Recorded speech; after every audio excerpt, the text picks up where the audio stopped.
Vandel. En compagnie de Gérard Miller qui co-signe ce documentaire qui passe dimanche soir consacré à François Mitterrand, l'homme qui ne savait pas rompre, qui ne voulait pas rompre. J'ai oublié parce que je le cite de mémoire. Bonjour Hélène Manarino. Bonjour Philippe Vandel, bonjour à tous. Vous êtes déjà croisés tous les deux sur les plateaux de LCI, mais c'est la première fois que vous faites le portrait inattendu de Gérard Miller. Exactement, bonjour Gérard Miller. Je suis là pour dévoiler presque toutes les choses que l'on ne connaît pas encore de vous. Alors, mon petit coquelet, comme vous appelez votre maman, quand vous étiez petit, vous regardiez à la télé, la caméra explore le temps. Je vous propose ce matin que le micro d'Europe 1 explore votre vie. Et on va commencer par votre enfance. Le petit dernier, né le 3 juillet, enfin déclaré le 3 juillet, car vous êtes né le 30 juin, mais votre papa avait oublié de le dire. Oh, dis donc. Vous collectionnez les petites tortues, vous les avez toujours d'ailleurs, jamais sans votre petite peluche lion qu'il ne fallait absolument pas toucher. D'ailleurs, quand votre frère a pris votre lion en l'attrapant par la queue pour le faire tourner autour de sa tête, vous n'avez pas du tout apprécié. Vous aimiez les BD, les attendre surtout, Spirou, Fantasio, sans cesse protégés par votre frère Jacques-Alain, avec qui vous jouiez à Laurel et Hardy, mais surtout protégés par votre maman qui aimait prendre soin de vous, vous câliner, votre papa protecteur aussi. Il ne voulait pas que vous fassiez du sport, il avait trop peur pour vous.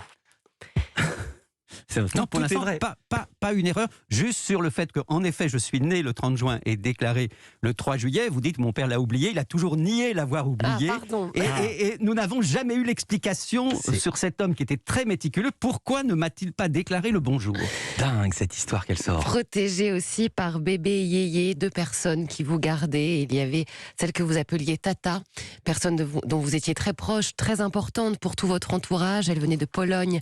Elle était la seule qui connaissait votre famille polonaise disparue, Gérard Miller. La famille a toujours été le moteur de votre vie, votre essentiel. Petit garçon, fier d'être avec les siens, heureux de manger en famille de la carpe farcie, du réfort, spécialité polonaise. Être en famille aussi pour regarder le film du dimanche soir, partir en vacances en Suisse avec plusieurs autres familles polonaises. Il y avait un certain Alexandre Adler, souvent mis en avant par ses parents, ce qui pouvait énerver les autres enfants d'ailleurs. Votre petit cocon, vous le préserviez, même si vous aimiez mentir parfois. Quand vous étiez petit, vous aimiez les gros mensonges et pourtant votre rêve, devenir avocat. Fan de Dalida, mais surtout la musique de votre enfance, c'était ça.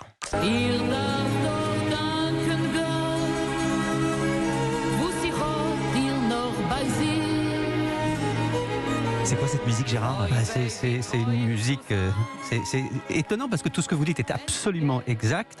C'est une musique yiddish que chantent les mamans juives à leurs enfants. Et c'est vrai que ça me fait venir immédiatement les larmes aux yeux. Et vous citez le petit coquelet, comme ma mère disait. C'était coquelet, putzele, shaingele, qui étaient des mots aussi qui venaient de l'Est, si je puis dire. Vous aimiez amuser les autres. D'ailleurs, dès que vous rentrez dans une pièce, vous applaudissiez en disant « Bravo Gérard Miller ». Eh bien oui, bravo Gérard Miller, adolescent actif, très actif. Vous militiez dès l'âge de 14 ans. Vous détestiez le principe des examens, des concours, et pourtant vous avez réussi à décrocher Normal Sup. Continuons d'explorer un sentiment merveilleux à présent, l'amour. Alain Finkielkraut vous a piqué votre petite copine quand vous étiez jeune. Non, c'est vrai ? Alors là... Première erreur, c'est l'inverse. C'est moi qui ai piqué la petite copine. Il est tellement bienveillant, J'ai connu Finkielkraut avant 68. Et d'ailleurs, nous avons fait une ou deux manifestations ensemble. Et il se trouve qu'il avait une charmante copine avant 68, avec qui je suis sorti après lui. Et alors rétabli, lui il en est ne l'a sans doute même pas su. C'était à une époque où on n'était pas aussi attaché qu'on l'est par la suite. Maintenant, il le sait.